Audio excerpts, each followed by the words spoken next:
తిరుగుబాటు, ఏదైనా విషయం బట్టి దేవుడు ఇంకనూ నీ విషయంలో నిన్ను మర్చిపోలేకుండా నీ విషయాలు జ్ఞాపకం చేసుకొని ఉన్నాడు. ఒక్కసారి జ్ఞాపకం చేసుకున్నానండి. ఒక్కసారి జ్ఞాపకం చేసుకొని మిమ్మల్ని మీరు సరిదిద్దుకుంటేనే మీరు బాగుపడతారు. లేదంటే మీకు శిక్ష దొరుకుతుంది, నశిస్తూ ఉంటారు, ఎదగలేరు, వర్తిల్లలేరు, అణిచివేయబడుతూనే ఉంటారు. ఎండిపోమిక మేము ఎండిపోయేటటువంటి పరిస్థితుల్లోకి మేము వెళ్ళిపోము. మాకు కావలసినటువంటి సమృద్ధి ఉన్నది, కావలసినటువంటి ధన సమృద్ధి ఉన్నది, ఆహార సమృద్ధి ఉన్నది.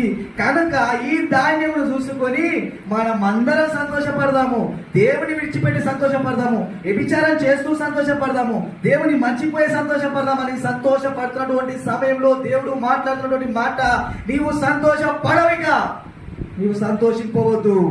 అన్య జనులైనా సంతోషిస్తారు కానీ నీవు మాత్రం సంతోషించలేవు. దేవుని స్తోత్రం.